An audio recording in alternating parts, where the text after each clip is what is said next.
Welcome to the Brian Buffini Show, where we explore the mindsets, motivation, and methodologies of success. Here's your coach, Brian Buffini.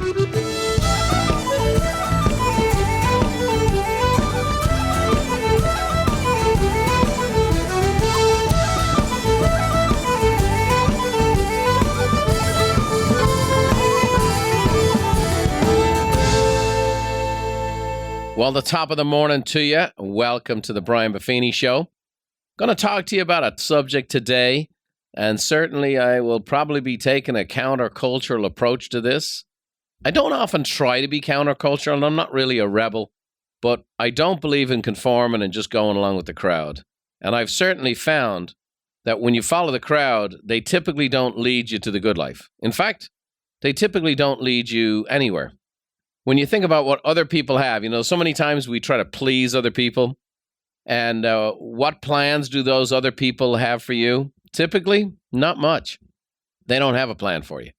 And so I'm going to talk to you today about the blessings of work. In today's world, we're not sure about that. The idea of success is somebody on a hammock with their feet crossed on the sand looking at some turquoise water. The people who've got it made are the people who don't have to work anymore. I'm so successful, I don't have to work. I've been in that spot for a long time. I've been in the spot economically where I haven't needed to work for a long time. The Brian Buffini Show just celebrated its 5th anniversary. This program is brought to you without commercial interruption or subscription or selling to anything. So why are we doing this stuff? Why do we put all this work in? Well, we're going to talk about it today. I will share with you a couple things that kind of tip me over the edge. One is I've been driving around and I'm seeing all these signs everywhere. Help wanted, need staff. I've experienced restaurants I've gone back to since they've opened back up here in California. Places that I've loved to go that were kind of cool, hole-in-the-wall places. And my goodness, it's taken forever to serve, and food and this and that and the cleanliness of the places and all of these things. And I'm a pretty patient guy, and I know that the circumstances are what they are. And having had a chat with a few waiters and waitresses, they all say the same thing. We don't have enough people, and people are pretty impatient with us. And I don't think either one of those is a good scene. The second thing that kind of inspired this conversation, a young man, he's working for my general contractor. He's on the job. He said to me, look, Mr. B, great to see you. He's worked on a number of projects I've had. He's learning a trade. He's going somewhere. He says, I've got to tell you, I've been listening to your podcast, which has been helping me because I've been really unmotivated lately to come to work. So why is that? What's going on? Are they treating you bad? Is something going on here? Something I need to know? He said, no, it's just, I was making so much on unemployment. I'm actually making less being fully employed than I was on unemployment. He said, I used to love to come to work, but now the same job, I'm kind of unmotivated because I was making more sitting at home playing video games. Okay, I understand it. And that's a very common dynamic right now. And again, governments do what they think is best, and they make emergency procedures. By the way, sometimes emergency provisions become permanent provisions. But the one thing I will tell you is not permanent is there's not an unlimited supply of money. They have to keep printing. And at some point in time, paying people to stay home is not going to be sustainable. We know this is rampant. It's not just an opinion. And again, everything's politicized today. But Black Box Intelligence, which is a restaurant analytics company, a recent report came out, as in very recent, that 40% of restaurants are severely understaffed. There's a McDonald's in Florida paying people $50 just to show up for a job interview. And people say, well, McDonald's, and they don't pay much. The number of people I've served on boards of hugely successful men and women who had their start at McDonald's? And it's always the argument, minimum wage. And, minimum wage is designed to help people start somewhere. It's not designed for people to stay somewhere, usually. And so what happens is people go and get this job at McDonald's where they pay whatever. You work and you serve customers and you work with a team and you get trained and you do it for a summer and then you do it maybe a few more years and so on and so forth. And the next thing you know, you're now a trained person who gets hired by the next restaurant or the next opportunity. And away you go and away you go and away you go. And the next thing you know, someone's got this fantastic career because they started out at McDonald's. And now they're not going to McDonald's or anywhere else for that matter because they're getting paid to stay at home. Again, some of this is very short term. Some of this has very significant implications. It also makes the people who are going to work feel like schmucks because I'm working, I'm putting in the time, and my buddies are not. Therefore, I'm the idiot. I'm giving my time and effort and labor to this work, and I could be getting paid not to work. So we're going to talk today about the blessing of work. Okay, that's what we're going to talk about. Thomas Edison said, opportunity is missed by most people because it's dressed in overalls and looks a lot like work. Thomas Edison had 1,093 inventions patented. Think about it. Most people in their life will never patent a single invention. Edison, 1,093. Why? Because opportunity is missed by most people because it's dressed in overalls and looks a lot like work. What is work? According to Webster and a few other places I found, it's exertion of effort directed to produce or accomplish something. So work is about accomplishment. Physical or mental effort to trade for money. So it's something you trade. You trade your time, your expertise, your skill, your effort, your energy, some of your emotional intelligence. You trade that for compensation. And a third definition was personal and social identity. So we're going to dive into some big stuff here today. 3 major points as always. The first major thing I'm going to cover is why it's perceived in the culture as a curse. Work is a curse and not a blessing. We're talking about the blessing of work. And then we're going to get into what the actual blessings are, how it blesses you far more importantly, in far more ways than just money. And then we're going to talk about how we should work, how we should go about it. So, we see it as a curse. You ever heard the phrase, I'm just a working fool? You think about that. I'm just a working fool. That's a commonly expressed statement. I'm just a working fool. I'm a fool for working, right? I'm in the rat race. I'm on the treadmill. I'm going nowhere, expending effort in this meaningless pursuit. Living for the weekend. Can't wait till I'm not working. The OJs wrote a song about it called Living for the Weekend. It says, soon as on Monday rolls around again, I got to put all that partying to an end. Got to solve that same old grind. With those 5-day weeks, sometimes I get frustrated. Through the day, take off early, get a cut in pay. At the time, I don't really care because I done took all that I can bear. Sounds like misery. Sounds like prison. We're going to talk today why so many people are in a prison, and work is the escapee. It's the stool pigeon. It's who we say that's the problem. Work is the problem. Again, we have the wrong image of success. Sitting on the beach in a hammock.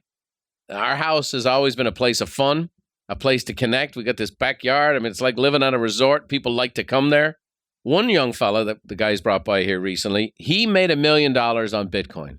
24 years old, and it was a gamble. He didn't really even understand it. Made $1 million.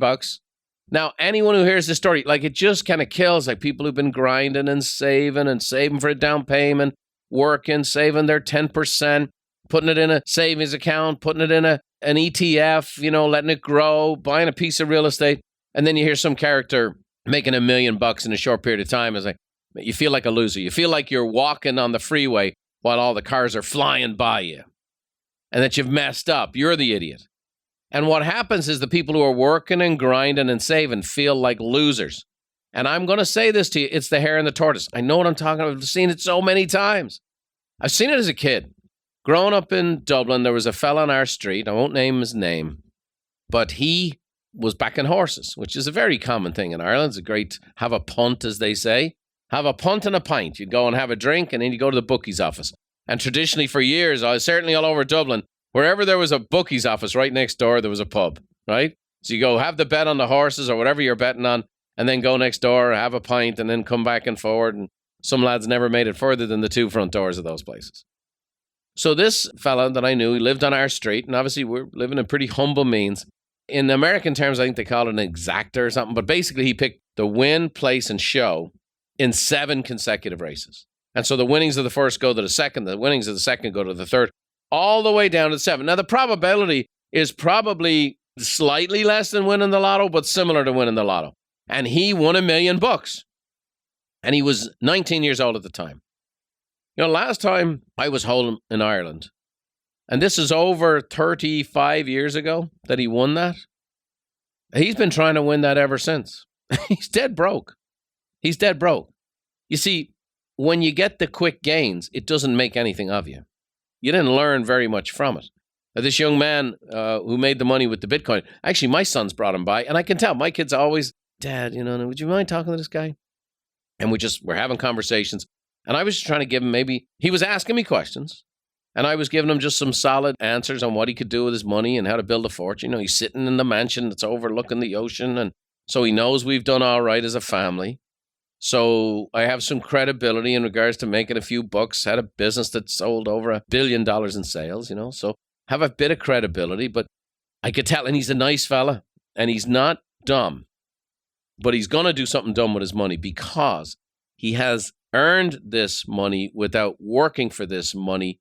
He did get a rate of return, and what's happened is it didn't change him. It didn't affect him, and because of that, he's looking for the next opportunity where he can take $1 million and turn it into 10 million, and as quickly as he did the last one. And I tell him, hey, I don't have those opportunities. I don't know those opportunities. I just know this. I've met a lot of fellas with small fortunes. And then people always ask me, how did they have a small fortune? Because they started out with a large one. And I've seen a lot of people turn a fortune into a small one. Okay? So always waiting for that next big thing to hit. It's because that wrong image of success and how success is formed. And what's happened is we have an era now of young people who grew up playing video games, who are now invested in stocks. It's cool, and there's apps, and there's this, and there's that, and the GameStops, and all of these types of things, and the Bitcoins, and it's hot, and it's sexy, yada, yada, yada. And there's always a trail of tears with this stuff because it misses this huge dynamic of work. Sam Ewing said hard work spotlights the character of people. Some turn up their sleeves, some turn up their noses, and some don't turn up at all. And that's where we are today. Some are turning up their sleeves. Some are turning up their noses. And some, they're not turning up at all. Thomas Paine said, a long habit of not thinking a thing wrong gives it a superficial appearance of being right. Stephen Covey, if the ladder is not leaning against the right wall, every step we take just gets us to the wrong place faster. Here's the third problem I see in why work is not considered a blessing, but it's actually considered a curse, is because of the old Snow White and the Seven Dwarfs chant. I owe, so off to work I go. I've seen the license plate covers. I've seen all of those things, bumper stickers. I owe, so off to work I go. According to Forbes, more than half of U.S. workers are unhappy in their jobs. More than half the people. I owe, so off to work I go. How does that happen? Well, here it is. And as a coach, look, sometimes I got to say unpleasant things. I got to say pleasant things that will produce a pleasant result in your life, but it's not what you want to hear. A good coach will do that. Ancient scripture says that the wounds of a friend are better than the kisses of an enemy. I don't want to give you a back rub and a warm glass of milk and rub your back and say, you're doing okay, Pookie, when you're not. If 50% of the people kind of hate their jobs, there's something wrong with that. Why are they working a job they hate? When there's so much work available, so many job openings, so many opportunities, so many businesses to be open, why are half the people going to work every day doing something they hate? Because they made poor economic decisions. I bought and I financed. So now I go to work every day doing work I don't like with people I don't want to be with, pursuing perhaps something that's not even connected to my gifts because of the lack of self-control and the inability to have delayed gratification. Our economic decisions can doom us to doing jobs we hate, and they can eliminate our choices. So the first thing is not to get the new job. The first thing is to stop doing the things that eliminate your choices. The first thing is to draw the line in the sand, and that's it. That's it. No more I owe, so off to work I go. If I have to owe for it, I'm not going to spend it. I'm not going to spend it.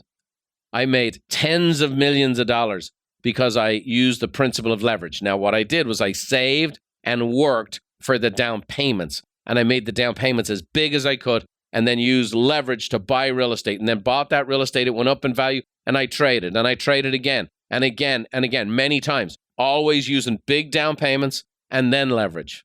Okay? So I used debt to build wealth. Very common dynamic. I did not and don't use wealth to support lifestyle. I was there the other day. Beverly and I hadn't bought a new bed in 13 years, and the things, I'm not saying the springs are coming out or whatever else, but hey, it was time for a new bed and this and that and the other, and we looked around and yada, yada. So we walk into the store, and it's great salesman. He was an immigrant from Turkey. Man, I just love being sold right. This guy, 9 years selling beds, and this guy was fantastic. His name is Dennis, in Encinitas sleep number. If you're looking for a bed, he's the guy. And not only is he the guy, I learned more about beds than I did my whole life. I told my wife, my gosh, we go to bed every night. I never put any thought into the pillow or the sleep and the health. And oh my gosh, this guy taught me. He trained us. He showed us the way. He sold us this fabulous bed with all of this stuff and everything else. And then he said, now, which financing program would you like to use? And I go, Dennis, I've learned a lot from you today. Now you're going to learn something from me. Never finance your lifestyle. I said, if I can't afford this bed, how am I supposed to have a good night's sleep?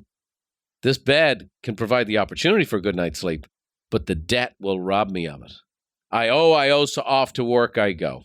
The great Errol Flynn, the actor, said, my problem lies in reconciling my gross habits with my net income. The great Dale Carnegie said, people rarely succeed unless they have fun in doing what they're doing. So we want to not spend the money, so I don't I owe. So now I can actually have fun doing what I like to do and get paid well for it. And by the way, when people see me having fun, I'll be even better at it. I'll be more received by the marketplace. I'll get paid more. Powerful, powerful stuff. So why is work not a blessing? Because we see it as a curse. It's the opposite of a blessing. Just a working fool. We have the wrong idea of success. I owe, so off to work I go. So this young man who told me, hey, I'm having a hard time getting motivated, let me say this. We had a very energetic conversation, and I championed him, and I applauded him, and I built him up. I said, dude, you keep showing up, and you've kept showing up. You're learning a trade.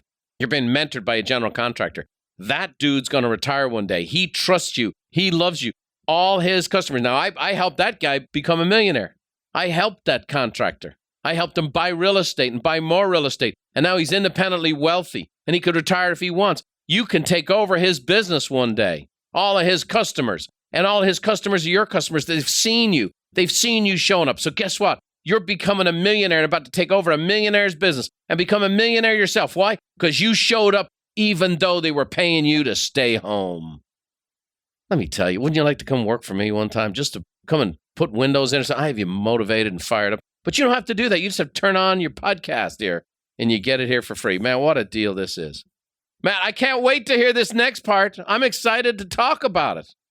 The blessings of work. There's 3 elements of work: occupation, vocation, and calling. Now, many people make the mistake of throwing that all under the umbrella of career. I want to walk this through with you. One of the richest men that ever lived was King Solomon, and he wrote a bunch of stuff about money and success, and it's all there, and it's all these principles, and it's in this book. And you know what's wild is that most people won't read this book. So I read the book, and I apply this book, and then I have the how-tos, and then people pay me to coach them and train them on those very things that I read for free. But he said, do you see a man skilled in his work? He'll stand before kings. I'll testify to that myself. Who the heck am I? An immigrant house painter who came to America. $92 in his wallet. Gets into a motorcycle accident. $250,000 in expenses. My leg in a cast, a steel rod down my tibia and fibula. Gangrene, they're going to amputate my leg, and that's how I started. How does that guy start? He's 19 years of age. He knows nothing and nobody. How does that guy start out and end up somewhere? And I just put my head and rear down, and I used my occupation and my vocation to get me places. My occupation was real estate. An occupation, by definition, is the productive activity, service, trade, or craft for which you get paid. And you get paid for the value you bring to the marketplace. So the fact of the matter is, I had an occupation called real estate. And for me, I immersed myself in personal growth and development. I was talking to some of the guys at the company today. Growth and development is so huge to me because when I got exposed to personal growth and development in 1986, Jim Rohn, Zig Ziglar, Og Mandino, Brian Tracy, Tommy Hopkins, you name it, Nito Cobain, if they were out there, Earl Nightingale, I had their recordings. I listened to them. I put that stuff in my car till the tapes broke over and over again. And what happened is that personal growth gave me the motivation and helped me with the philosophy, get my thinking right, challenge my thinking, to ultimately pursue a career in real estate. And that was my occupation.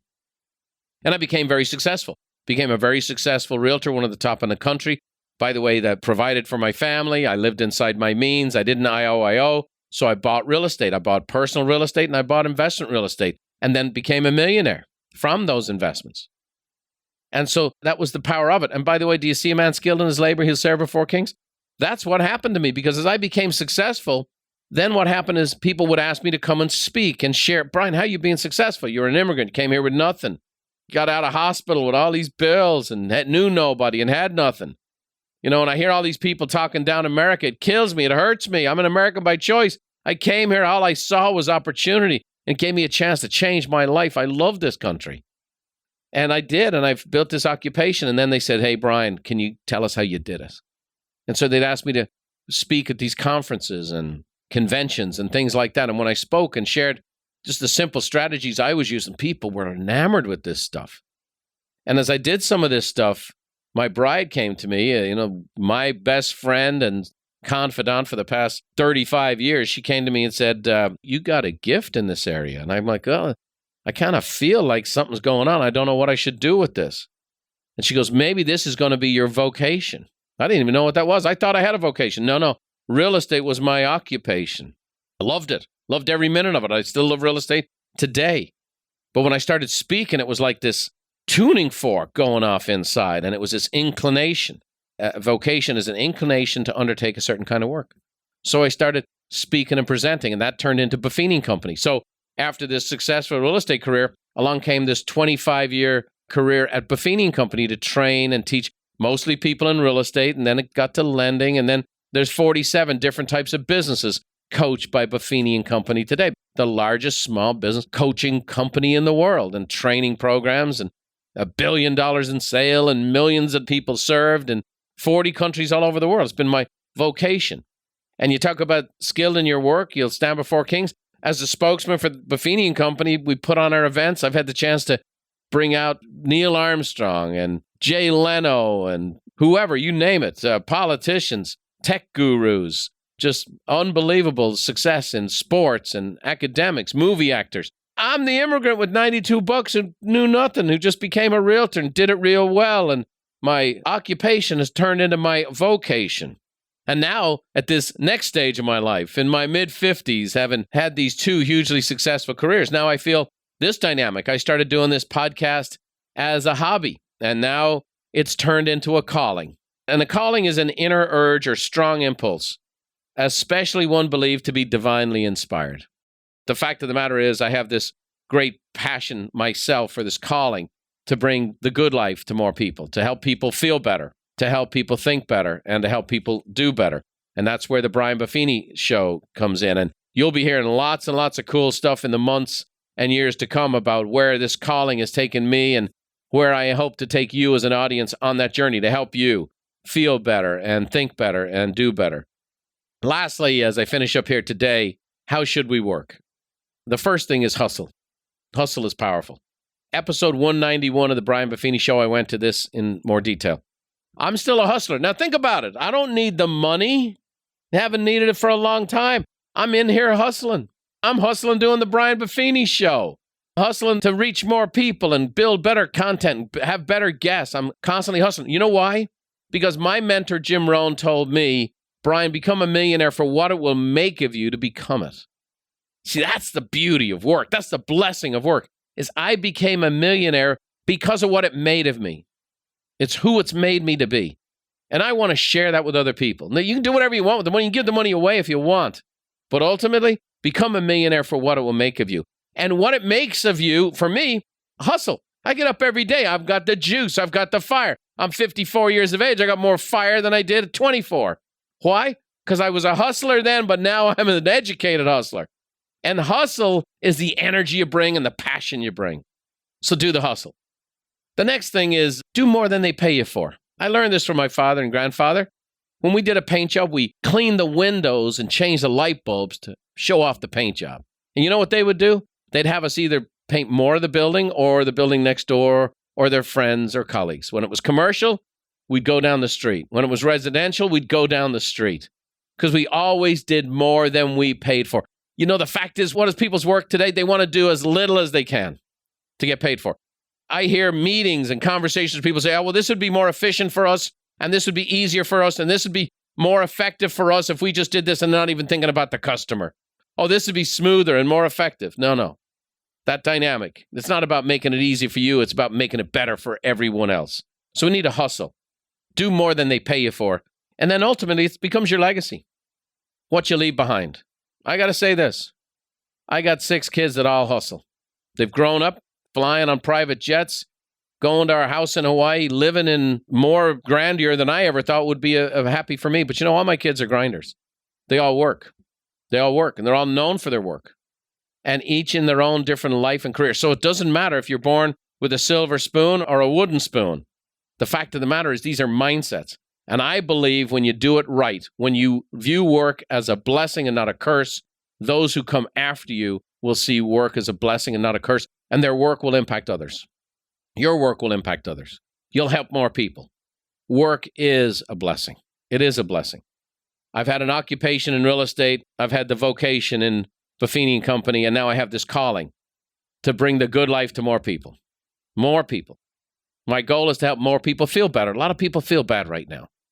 I want to help people think better. There's a lot of goofy thinking going on. There's a lot of lack of wisdom going on out there on social media and the TV and the media dynamics and the contests that go on back and forward between the people arguing. I want to help you think better. I want to help you do better. That's my calling. I hope you come with me on the journey. I'm excited to show you what's coming next. I hope this has been helpful for you. I hope this makes you feel better about the job you have. I hope this makes you feel better about the work you do. Maybe it'll cause you to make some changes so I-O is no longer the reason for doing anything. And ultimately, when work is your blessing and you do so much of it, your life is more of a blessing. It's more of a contributor to the good life that you want to live. And then that work, because you're joyful in it, you do it well, you get paid well, it allows you to have the lifestyle you want. And then it ultimately allows you to leave a legacy where you bring people along by your example. Hope this has been helpful for you today. Maybe you're listening to this on your way to work. I hope you have a great day at work if you do. And someone who taught me all about elbow grease, my mom, Therese, and she's going to leave us with a little Irish blessing. And not only the blessing of work, but the blessing of life. Thanks for joining me today. We'll see you next time. May the road rise up to meet you, and may the wind always be at your back. May the rain fall soft upon your fields, and the sun shine warm upon your face. And until we meet again, may God hold you in the hollow of his hand. See you next time.